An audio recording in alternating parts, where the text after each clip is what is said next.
is up, my Shadowverse soldiers, and welcome back to another Shadowverse Evolve video. And alright soldiers, it is Seaside Memory Day. I am telling you, I have been waiting for this day for quite some time. I remember when Seaside Memories got released for JP, and they were kind of teasering it for JP, and I was like, oh man, I'm excited for this to come to Shadowverse Evolve English. And today is finally that day, soldiers, so I am very looking forward to this video and picking up these cards. Alright soldiers, in today's video we're going to be kind of honing in on most of the cards that you really need to be picking up or looking towards when looking at the Seaside Memory set, because there are a lot of new players that came in the later sets, and there are some older cards that are kind of harder to obtain that just got reprinted in the Seaside Memory set. But of course, without me rambling on too much, let's go ahead and get into this breakdown here. Alright, so looking at the contents for the Seaside Memories, so we have the base rarity, we have 25 gold cards, 29 legendaries, while we have the special foils, which are going to be the new frame arts that we have since set 11. This is going to be the unique thing, is that we do have those frame borders for set 11, and we're actually going to have them in Seaside Memories here too.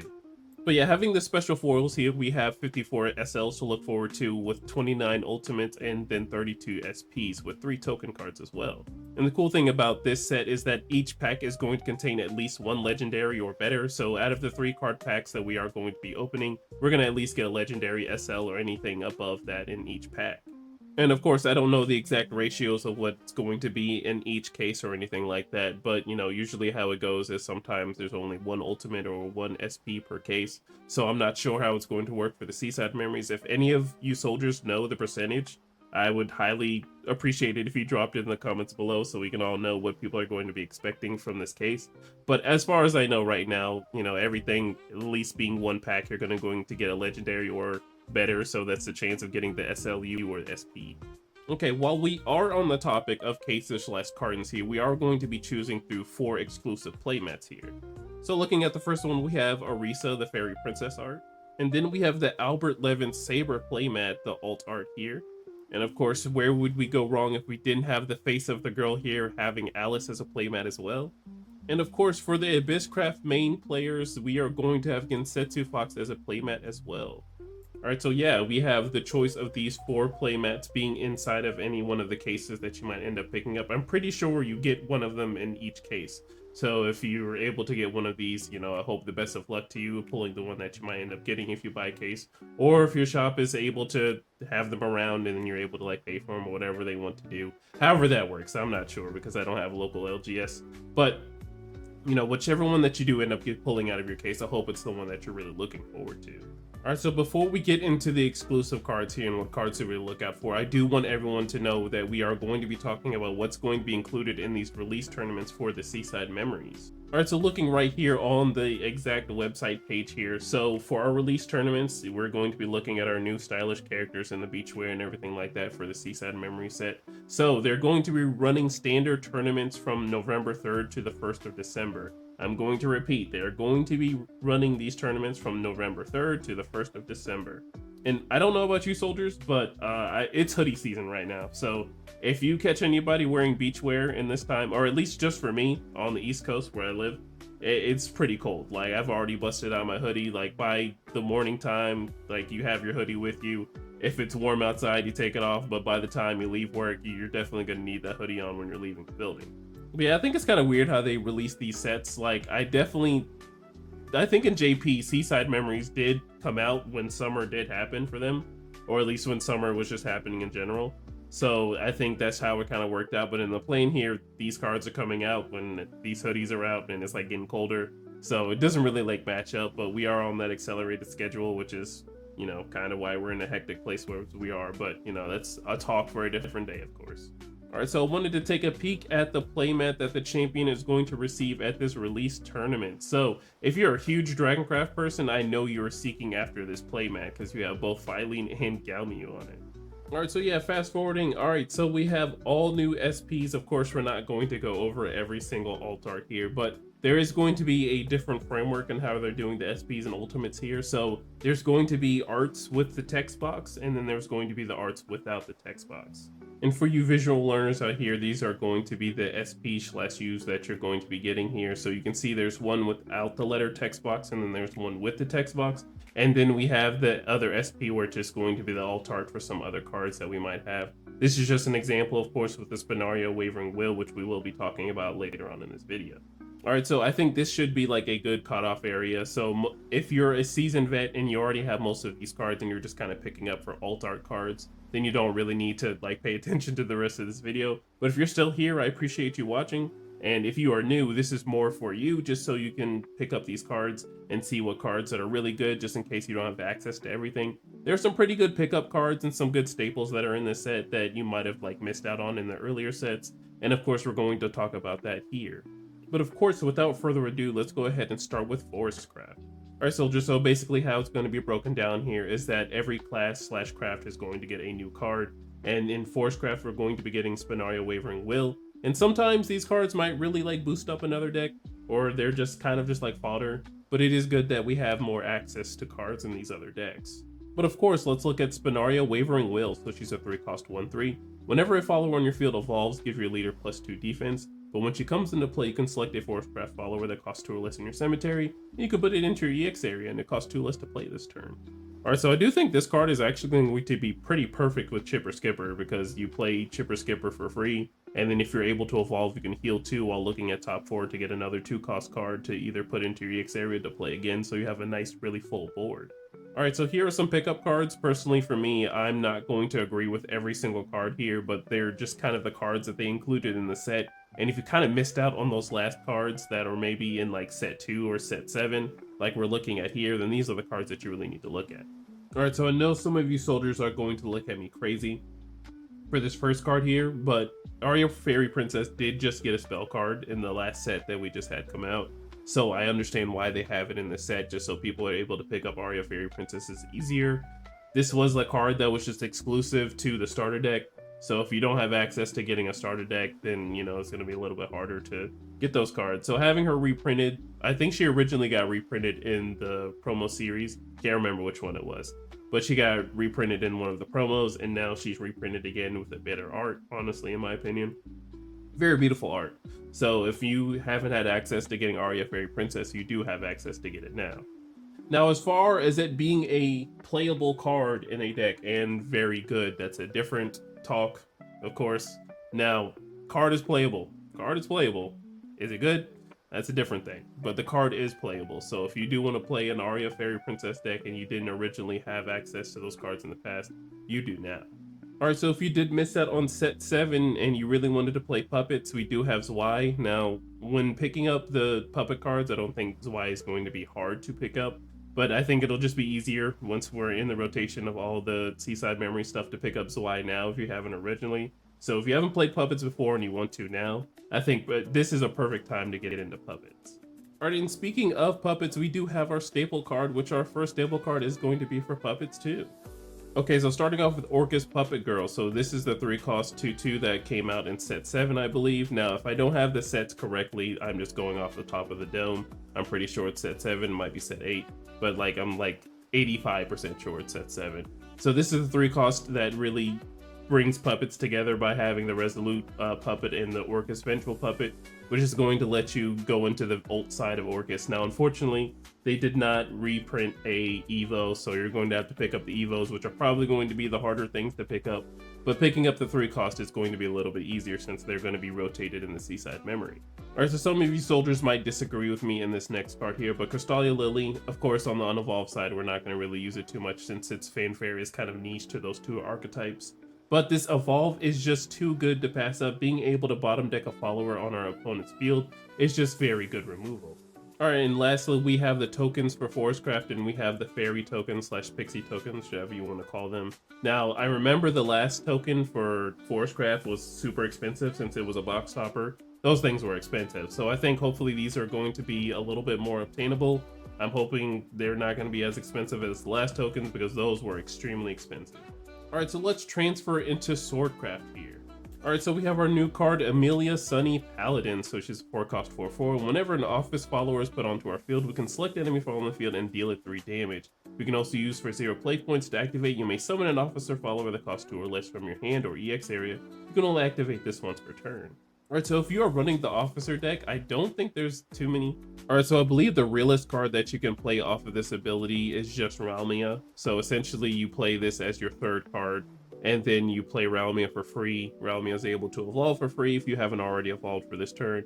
And since you didn't spend those extra 2 play points maybe in the later game to play Ralmia, you have those extra 2 play points now, and then hopefully the one extra one to evolve her into that bigger side so she can ult and then have that bigger storm damage. But of course, when pairing that up with Ralmia, you get to deal 3 damage to something and then have Ralmia be played for free. And then of course, like I said, you have that ult side for the swing. Alright, so I'm not gonna lie to you soldiers, on the pickup side, there wasn't really anything that was too interesting in terms of swordcraft. Now, if you are a big Albert player or you want to look towards playing Albert, this is not a bad pickup, just so you can deal double storm damage, just in case you might be building a deck that might either run off commanders later on. Alright, so if you did watch the Wasteland sword breakdown video that I did before, I highly suggest you check that out. But of course, if you didn't already have these cards, these are the perfect time to pick these up. I think Sword is just a big W here because Celia Sky Commander is just a super expensive card right now. So being able to have this card being just picked up in Seaside Memories is huge. Now, unfortunately, the Evolve side isn't included in here, so you're still gonna have to spend out of pocket to get that Evolve for the Celia Sky Commander, but you're only gonna need maybe 1 or 2 of those max. But I think the biggest hit here, or the biggest W, is having the Ralmia Sonic Racer. Now, this card was just super expensive, both for the Evo and the Unevolved side. So having access to this as a 3 of in the Seaside Memory set is humongous for Swordcraft players. Alright, and lastly, Sword is going to be getting a token as well, so this is going to be the 1/1 Night token that's going to be reprinted for Seaside Memories. Alright, so getting into Runecraft. Alright, so looking at Runecraft's new card, so we have Felice Innocent Sea Spray, so it's a 6 cost 4/5. We can look at the top 5 cards of our deck. From among them, we may put up to 1 mage follower that costs 3 or less, and up to 1 mage spell that costs 3 or less into our EX area. They cost 3 or less to play this turn, and then put the rest of the bottom of your deck in any order. And whenever you play a mage card, you can select enemy follow on the field and deal it 2 damage. Alright, so of course it had to be the Runecraft card with a whole wall of text here, but essentially what the card is doing is you're going to be looking at top 5. You can get a mage follower that's 3 or less. It's going to be really huge if you manage to hit Merlin off of whatever deck you're playing. And then whatever 3 or less mage spell that you're going to be running in your deck is going to be put into your EX area, and they're both going to be free. And when you do play those cards for free, you're going to be dealing 2 damage to enemy followers on the field each time you play them. Alright, so I believe this card is going to be huge in the academic deck just because there's going to be a lot of 3-cost mage followers and or spells in the deck, because on top of either being academic followers, they are mages as well. Alright, so I'm going to be honest with you soldiers, Runecraft and Seaside Memories is really not it. It's not anything special, anything too crazy.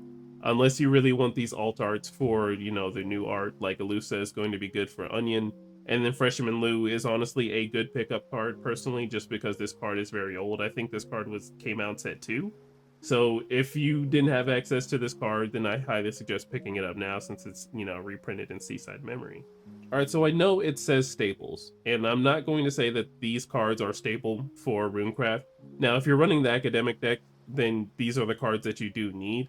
But if you are running the academic decks, you most likely already have the academic cards, so these are just reprints. So if you want the alt art with Anne doing what she's doing right now and Greya, and then Anne and Greya together in the Evo, which personally, I like all the art. I do like all the art for the OG and the new one, so if you're running academics and you want the new art, I'd say pick it up. And if you don't already have the academic cards, I'd still say pick this up just because this is going to be the cards that are circulating right now. Alright, so of course not every class is going to get a token, but there are going to be some classes with some alt SP to really look out for. So we have the Felice Innocent Sea Spray, which we saw earlier. So this is going to have an alternate art, which is going to just be straight different art, straight originality. So this is what it's going to look like. Alright, so Dragon Crafters, pay attention because it is now your time to shine, because we're going to be getting into your class. Alright, so looking at our new card here, so we have Sharon Seaside Nymph. So it's a 7 cost 3/3. When she comes into play, we can recover 5 play points, but we can also activate to engage her, and then we can choose up to 2 abilities. We can either choose 1, select an enemy following the field. It can't attack enemies during its controller's next turn, or 2, the next time 1 or more followers are put onto your field this turn, you can give 1/1/1/1. Or 3, we can give our leader +2 defense, or 4, draw a card. All right, so essentially how this card is going to work when we're in that overflow state, so we can essentially play this card for 2 by recovering those 5 play points. By engaging her, of course, I think it's always a good option just to draw a card, because when you're in overflow state in Dragoncraft, you're not going to be drawing too much. So being able to just draw a card, honestly, is just a good option to choose always. And then on top of that, you can either heal 2 if you want to, or when one or more followers are put onto the field, we can give them +1/+1, or we can just stop a follower from attacking. All right, so here are the pickups personally that I thought you should look forward to in Dragoncraft. So if you do want to play PDK, I think this is what this card goes in, I believe. So if you're running PDK, now I think the cards to pick up for PDK are still going to be a little decently, I wouldn't say hard to pick up, but you know, they are still older cards. And like the whole purpose of getting Seaside Memories is that these older cards are easier to pick up now. And Honor Rose isn't just a card that I think Honor Rose hasn't been around for even 5 sets. So I think she's not that hard to pick up, but she does have amazing art nonetheless. But here are the staple cards that I will say that you do need to pick up from the Seaside Memory set here. Alright, so looking at Galmu, so if you want to play the Disdain deck, if you don't already have Galmu at all in your collection, then this is a perfect time to pick her up so you can play her. She has an amazing art, I will say. You know, Galmu in the bikini is definitely something that people are going to be looking forward to. It's on the champion playmat, so you know, people are she's definitely a pickup card. So I know a lot of Dragoncraft players are going to be looking forward to picking this up. Alright, and then lastly we have Phylene. So I think this is one of the best 1-cost Dragoncraft cards to be printed. Now I will say probably maybe top 5, probably top 3. I actually probably boost it up to top 3 actually. Just, you know, because Dragoncraft doesn't really have that many 1-cost cards. So having a 1-cost card, if your opponent's playing mad aggressive in the early game and they play a 3-drop that can really like just hurt you in the next turn, and you don't have the means to remove it, playing Phylene is just a nice choice, so those cards can't swing anymore. Alright, so Dragoncraft didn't have any tokens, so we're going to move on into Abysscraft. Alright, so looking at our new card for Abysscraft, so we have Queen Vampire Sultry Evening. So she's a 5-cost 4/4. When she comes into play, we can select an enemy fall on the field and deal it 4 damage, and at the start of our end phase, if there are at least 3 other vampire cards on our field, we can deal 3 damage to each enemy leader and then give our leader +3 defense. Alright, so it looks like vampires got some decent support here, so if you're playing really good tempo here, I think this isn't bad, just to take care of a follower on 4. And then at that end phase, if you have those vampires on the field, which you should, because the deck just floods force bats / vampire bats, whichever you want to call them, you'll be able to burn the enemy leader for 3 while also healing for 3. Alright, so here are going to be the pickups I think you should get for Abysscraft. Alright, so if you missed out on set 8, Vuela One-Winged Demon is going to get a reprint here, so this kind of just works for the 2-cost deck if you don't already know. You're going to have a whole bunch of 2-cost cards in your deck, so being able to spend one by revealing the top card being a 2-cost, throw it into your EX area, and then it's free for the turn. And then we have Cerberus. So Cerberus is a card from set 1, so it's understandable why they are reprinting this card here. So if you didn't have access to getting Cerberus in set 1, you now have access to get it in Seaside Memory. Alright, so I think these are the next set of cards that you really should look up into picking for Abysscraft while Seaside Memory is out. Alright, so of course, the first card we're looking at is Underworld Watchman Kawi. So this is an amazing 5-cost card. I do believe that you should tech into a lot of decks, just because there are some cards that have a hard time removing this card, especially if you're able to soul converse it and get rid of something while also healing and then drawing 2. Just big value there. Alright, so Genzetsu Great Fox. So I'm not going to lie to you, I personally had a hard time picking up the last 6 costs, so hopefully this one isn't going to be as hard to pick up. So being in the Seaside Memory set and this card getting a reprint, I think this is absolutely amazing because I didn't get my playset of Genzetsu Great Fox, so now I have an opportunity to pick up this card. Alright, so we're going to move on to Havencraft since there aren't any tokens or anything special going on for Abysscraft. Alright, so we're going to look at our new card, Zoe Shore's Melody. So it's a 1-cost 0/1. When it comes into play, we can select enemy fall on the field, and if our leader has gained at least 4 defense this turn, we can destroy it and then draw a card. Alright, so the first deck that I can think of when playing this card is definitely Amulet Haven, just because Forgotten Sanctuary and Dark Offering is a card, and then, you know, Forgotten Sanctuary, and then maybe in Hind or something like that. Or just good cards that are going to be healing you for more than 4 in 1 turn. So I think this is just a perfect card to slide in, and then, you know, that 1 extra play point you might have is just some hard removal while drawing a card. Alright, so here are some pickup cards that we are going to be looking at for the other decks for Havencraft. Alright, so getting into it, so Wilbert came out in set 6, so it is very understandable that he is getting reprinted here. And if you are a big Wilbert fan and you like him in this nice reprint here, I think he looks pretty cool. I think there's just a lot of aura to him. So if you didn't originally have Wilbert Grand Knight, then this is a perfect time to pick him up now. All right, and then next up we have John Beacon of Salvation. So if you weren't playing around set 9, you know, Seaside Memory has got you. It's dapping you up right now because you have another way to access this card. So I think this card was really played for the Storm Ward deck, or just to play a little bit lower to the ground for this Evo, just because you're able to play a Havencraft follower that's 2 or less, and you can play something like Amethyst Lion, or you can play something that just, it's a 2 cost with Storm. All right, so I know some of you Havencraft players are going to be like, oh, these are not staples, but I think if you're going to be looking to playing any of these cards or just having these cards and you might have missed out, I think these are some cards you just definitely look at. All right, so if you weren't playing during set 4, then you wouldn't have access to either of the White Wings. So now Seaside Memories has access to this card. So if you really were interested in testing this out in any of the decks that you're trying to theory craft, then this is a way to access it. And all right, if you weren't playing during set 8, you didn't have access to Sekhmet. So Sekhmet is now a card we can get. Now, the last time she was seen was in set 8. Now, is she a hard to pick up card? Probably not, but you know, she did come out in set 8, so now we have a new art of her, which actually looks pretty good, which I would probably pick up for my deck personally, just to have the new art. But of course, if you weren't playing during set 8, you now have access to getting Sekhmet. Alright, so Havencraft didn't have any tokens, but it did have SPs, but there weren't any alt arts like we saw in Runecraft, so we're going to go ahead and move into the neutral cards. Alright, so looking at our new neutral card here, so we have Alice Golden Afternoon, so she's a 2-cost 2/3, and she has 2 fanfares. So on the first fanfare, we draw a card, and on the second fanfare, we select an enemy file on the field that costs 4 or less on the field. If this card wasn't put onto the field from hand, we put the selected follower into its owner's EX area. Alright, so essentially I'm assuming this is just Fable fodder, so of course you're going to check top 4 for the Fable followers when you do Alice. Now if you get another Alice, that's not bad either. So of course you're going to be transferring Fable counters, and this isn't going to be one of the cards that you're going to be getting the Fable counters on, but when having this card into your EX area, you can just keep it on the EX area and then play it, remove somebody's 4 or less follower and put it into the EX area while also drawing a card. Alright, so I'm not going to be including any staples for neutral just because all neutral cards are kind of just like pickups. These are cards that are really going to be helping out whatever deck or whatever synergy they're going to be looking towards playing. And alright, looking at Fina, Dynamite Daredevil, I remember when this card was very hard to obtain and it was like just very good to pick up. So if you're looking to play a little bit lower to the ground and playing very aggressive, this is not a bad card to be getting. So having this being reprinted in Seaside is very vital. And oh, how time races, how time races. I do remember when Dark Angel Olivia was around in set 2. Now this was the legendary that was kind of sitting at like $35 each.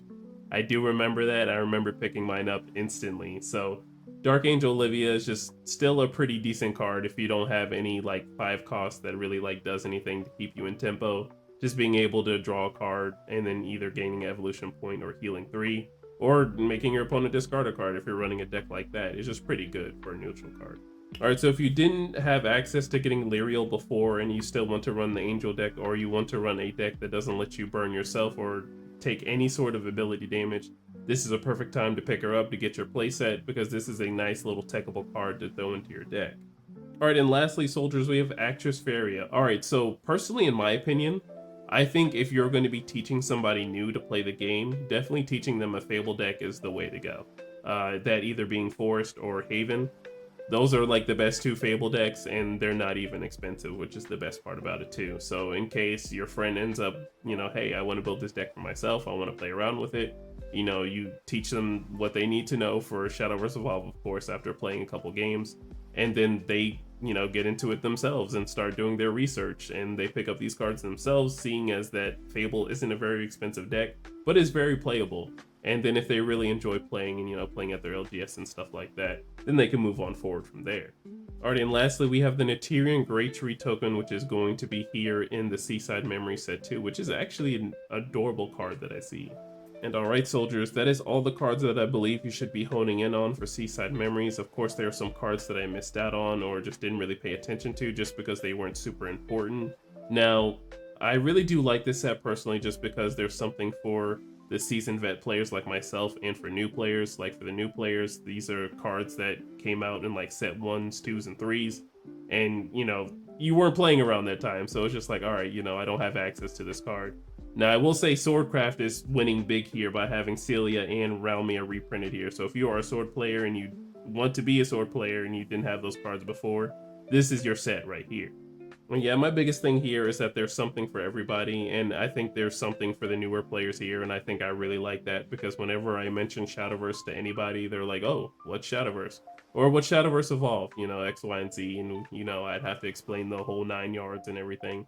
So this coming out as of today is just going to be pretty big for the new players.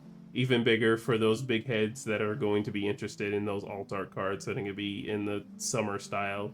Now, like I said before, if you were paying attention or if you didn't skip over anything like that, like, you know, these cards are coming out when autumn is out, so it's kind of weird that these girls are in swimsuits when hoodies are like kind of like the thing right now. So I think just personally for myself, it would have been a little funny if these girls were like in long dressed hoodies and stuff like that.